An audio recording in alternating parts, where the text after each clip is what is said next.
Olá, está começando o Direito Sem Fronteiras. Sabe aquele remedinho para dor de cabeça que é possível que você tenha tomado por estes dias? É muito possível também que este medicamento tenha vindo de um laboratório do outro lado do mundo.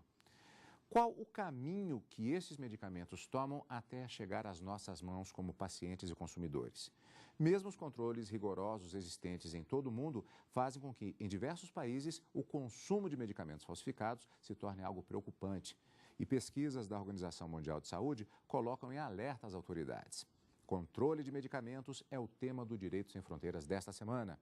Para falar a respeito do assunto, os nossos convidados, a advogada especialista em Direito Sanitário e em Direito Administrativo, Melanie Costa Peixoto, e o especialista em Direito à Saúde e diretor jurídico do Instituto Oncoguia, Dr. Tiago Farina Matos. Antes de mais nada, eu agradeço a participação de ambos aqui nos estúdios da TV Justiça e, como sempre, antes, nós vamos ver uma reportagem feita pela repórter Carolina Puga, que mostra um pouco da importância que os medicamentos têm na vida de todos nós. Acompanhe.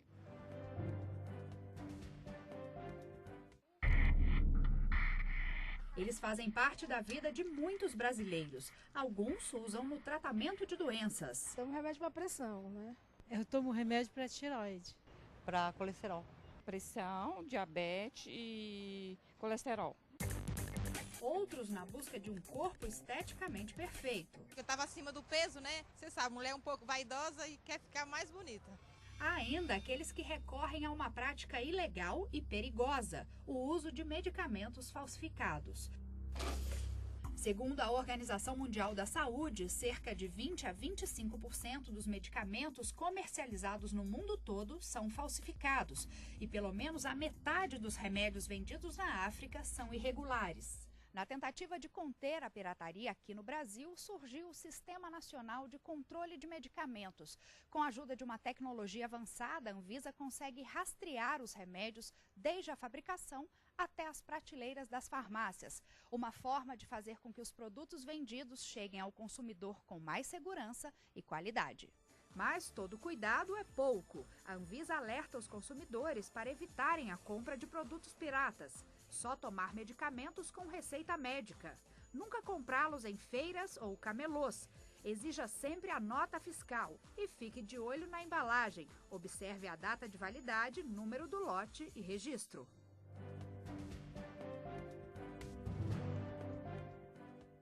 Pois é, há diversas formas de se tomar cuidado para se evitar a ingestão de medicamentos falsificados, mas aí eu começo perguntando exatamente a respeito do que me pareceu um pouco por meio desta reportagem, que nós temos duas situações. Aquela em que eu recebo uma receita e vou até uma farmácia e procuro um medicamento acreditando que eu terei um medicamento com segurança, e aquela outra situação que foi mostrada na reportagem, em que, às vezes até com uma automedicação, uma pessoa me indica um remédio, aí eu caio nessa situação extremamente perigosa de procurar alguém ali da esquina que vende um remédio. São duas situações diferentes, mas existem risco nas duas? Eu começo perguntando ao doutor Tiago.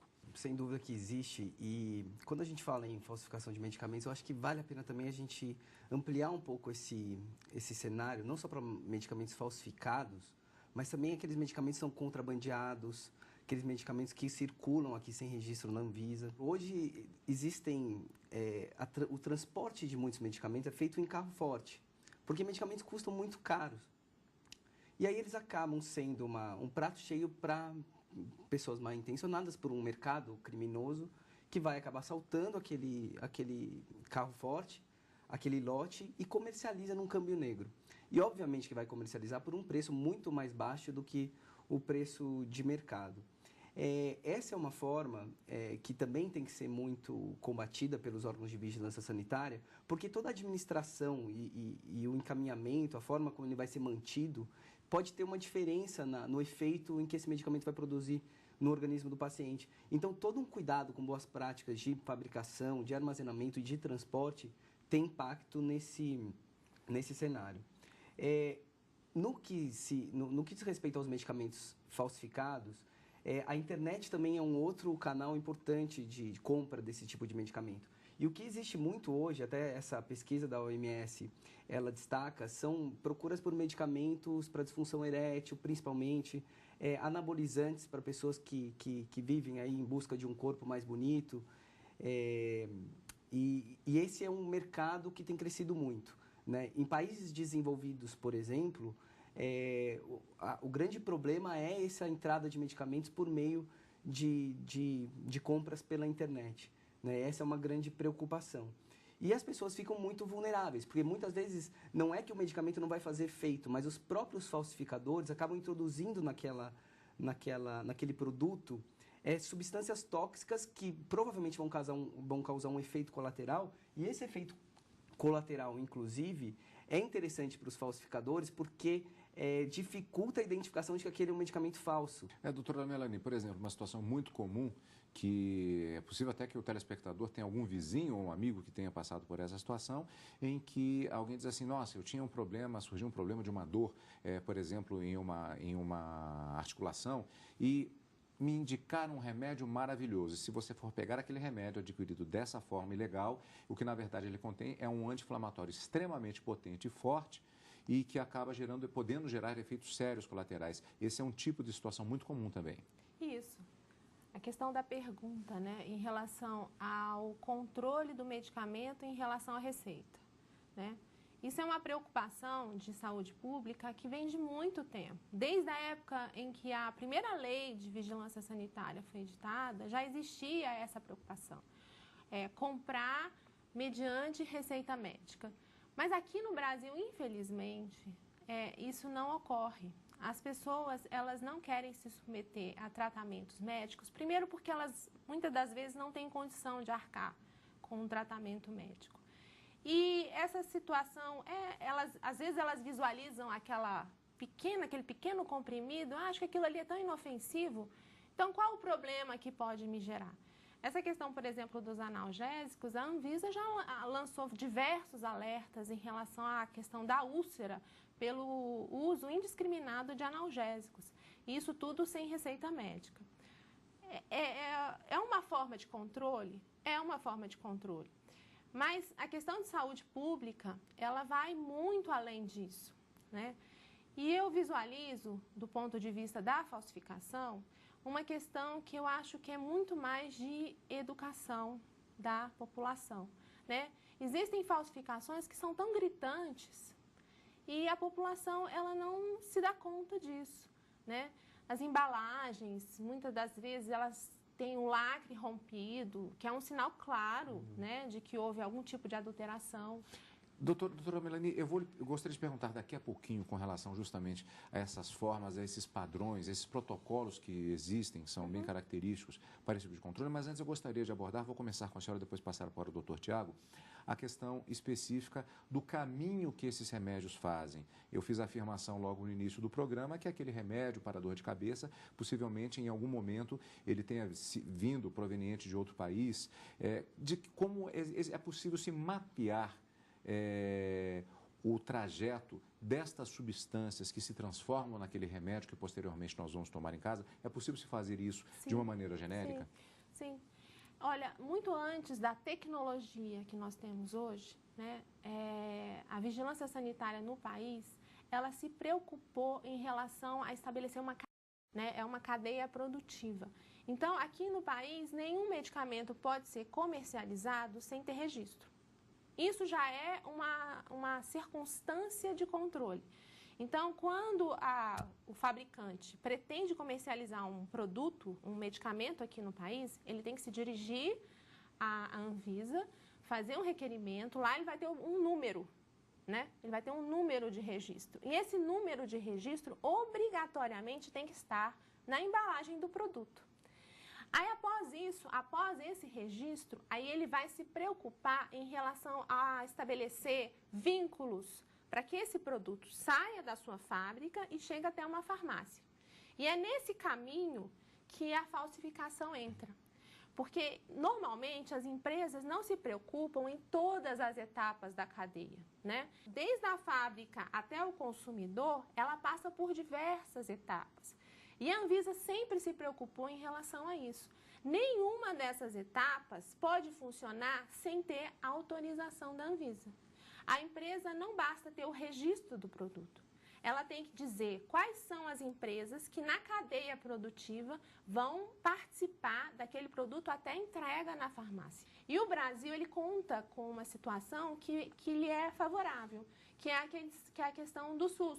Então, quando o SUS compra, ele se preocupa de comprar de uma fonte segura e entregar para o consumidor, para o brasileiro, através de uma fonte segura. Doutor Tiago, aliás, falamos a respeito até de diversas doenças que geram uma preocupação muito grande. O câncer também está inserido nesse contexto. E é um roteiro muito grande, né? Embora haja diversas formas de autorização previstas, como a doutora Melanie disse, mas é possível haver brechas para que os intermediários acabem correndo em falsificações. E eu acho que vale destacar também que o Brasil ele tem uma legislação bastante rigorosa no controle de medicações e medicamentos falsificados, diferentemente de outros países do mundo. Esse estudo da OMS aponta que 30% aproximadamente dos países em desenvolvimento sequer contam com uma agência reguladora. Então, veja, é muito difícil, a gente está falando de um mercado que talvez seja transnacional, talvez não, em muitos casos ele é um problema transnacional, é muito difícil de você fazer uma fiscalização extra-fronteiras, né? Então, o trabalho interno ele é muito importante nesse aspecto. A gente aqui no Brasil, desde 1998, tem esse ato, né, esse tipo de falsificação de medicamentos, e aí entra, inclusive, comercialização de medicamentos sem registro, adulteração de qualquer forma, a própria circulação de medicamentos sem notas fiscais, etc. e tal, entra como um crime hediondo, né? Diferentemente do que acontece em muitos países. Esse inclusive, uma tentativa que a ONU vem fazendo de se estabelecer algum tratado internacional para transformar, para dar mais rigor nas normas criminais relacionadas à falsificação de medicamentos. Agora, um ponto importante mencionado pela Melanie, o Brasil, de fato, ele tem essa vantagem. A gente tem um sistema público de saúde que, teoricamente, ele alcança aí 190 milhões de brasileiros. A gente tem um mercado também de saúde suplementar que tem aí 25% da população hoje tem plano de saúde, o que representa algo em torno de 45 milhões de pessoas. Pode parecer um número pequeno frente ao todo, mas é a população inteira da Espanha, 4 vezes e meia a população de Portugal, né? Então, a gente está falando de um mercado muito grande. O Direito Sem Fronteiras ele faz uma rápida parada e volta logo em seguida. E você não saia daí, que nós continuamos discutindo esse tema importante em relação ao controle de medicamentos no nosso programa Direito Sem Fronteiras desta semana. A gente volta daqui a pouquinho. A capital da Bahia vai receber o Encontro Baiano de Direito Penal. O evento vai falar sobre as novas teses das ciências criminais, dias 18 e 19 de outubro, no Fiesta Convention Center, em Salvador. Informações e inscrições no site www.portalmultipla.com.br.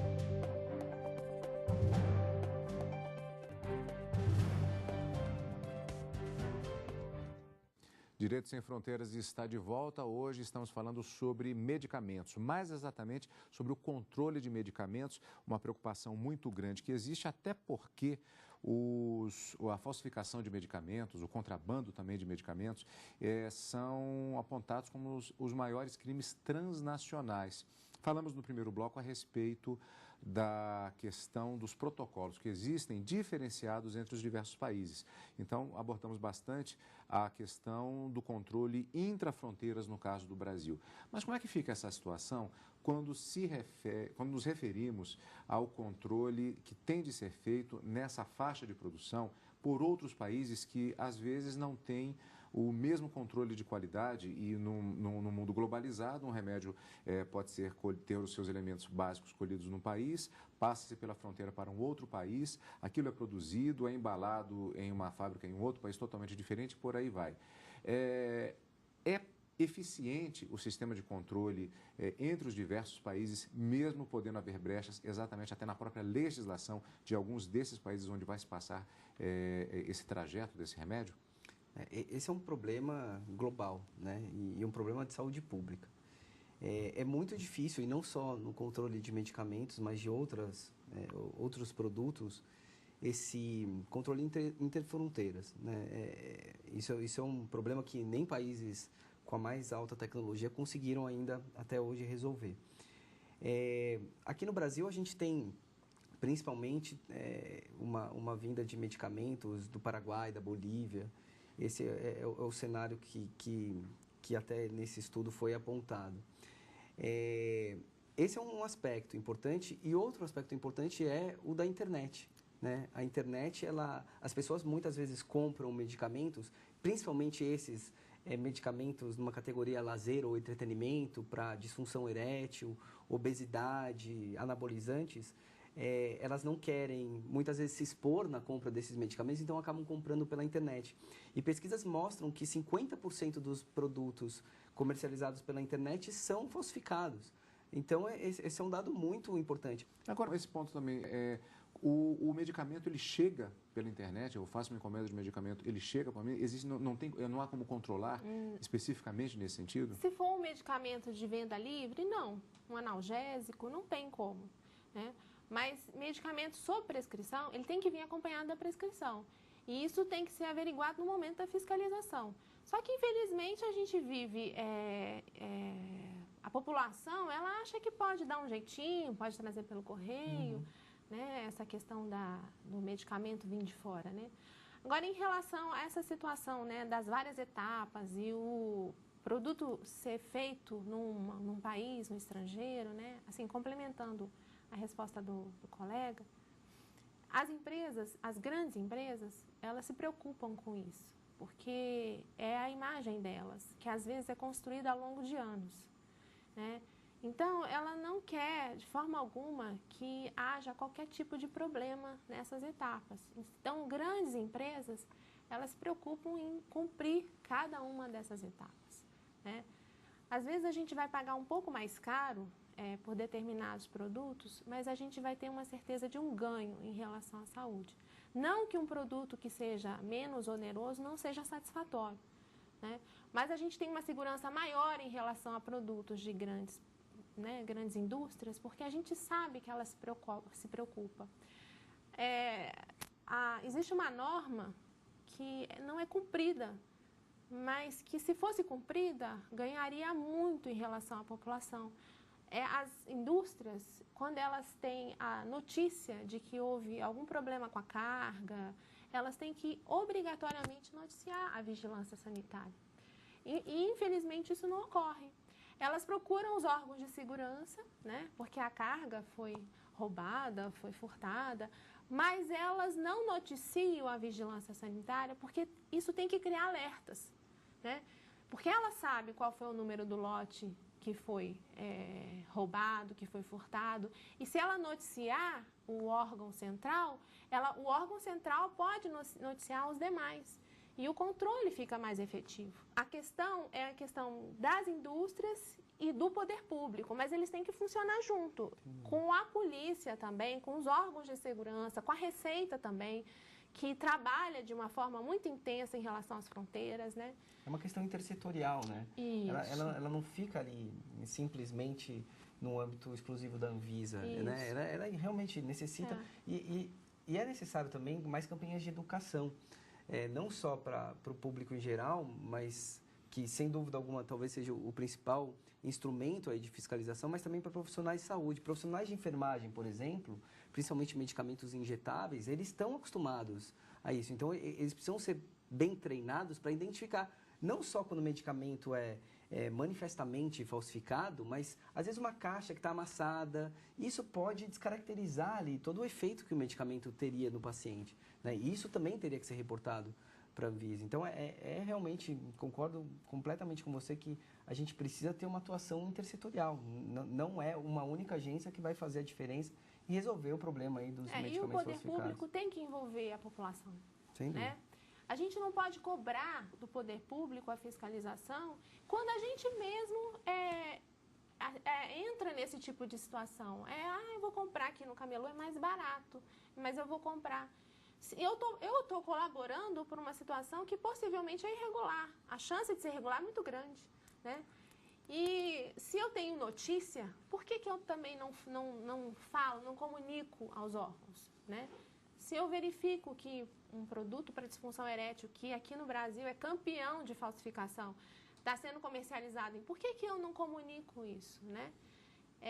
Eu acho que tem que ter uma campanha em relação à saúde, de envolver as pessoas saberem o que acontece com o medicamento, como que ela deve comprar um medicamento, né? Não é só ter receita, não é só ir até a farmácia, mas elementos do próprio produto, a bula. Muitas vezes a gente compra um medicamento, pessoas compram um medicamento e a bula é uma reprografia simples, quando a gente sabe que isso não é possível, né? Então, se as pessoas forem alertadas e coisas básicas, elas podem contribuir muito para essa fiscalização. Essa situação que tem sido bastante retratada do atendimento carente ao sistema de saúde, que tem gerado, inclusive, grandes polêmicas que temos acompanhado pela mídia, isso acaba sendo também um estímulo também a esse mercado de falsificações, porque a pessoa talvez ela pense, puxa, eu vou no posto médico, eu não vou conseguir ser atendido, então ele acaba apelando justamente para a falsificação, pela via aparentemente mais fácil?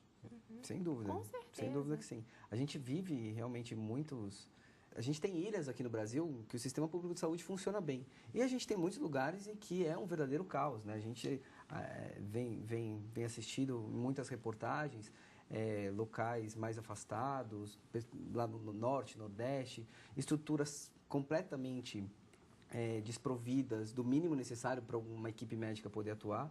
Os pacientes sabem disso, enfrentam isso na realidade, muitas vezes faltam medicamentos.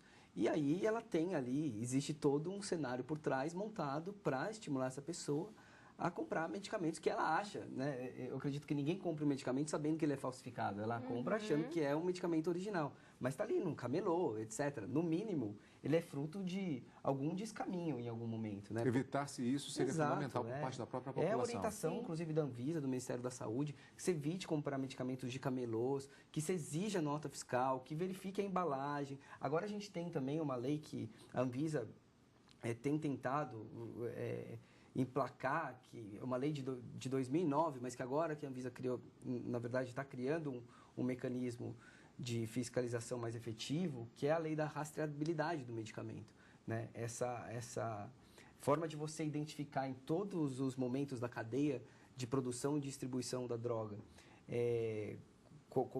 por onde que ela passou, etc., você vai realmente evitar. Um lote de medicamento roubado, por exemplo, vai estar lá que aquele lote de medicamento é roubado. Se passar no código bidimensional, vai estar estabelecido, esse lote foi roubado. Então, assim, ajuda muito na fiscalização. Certamente. E ajuda muito, assim, na proteção da população. E ajuda também a evitar um descrédito das nossas instituições. Porque medicamentos falsificados, você desacredita a Agência de Vigilância Sanitária, você desacredita a Polícia Federal, você desacredita o sistema de saúde como um todo do país, né? É toda uma massa que acaba sendo mobilizada e prejudicada. A economia é muito prejudicada em relação a isso.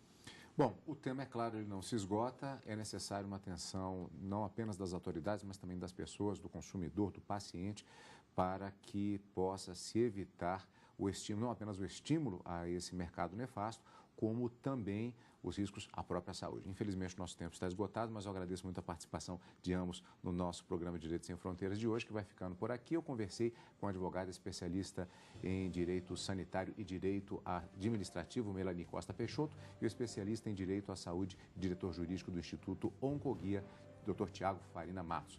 A gente tem um novo encontro marcado na semana que vem. Eu espero você. Até lá!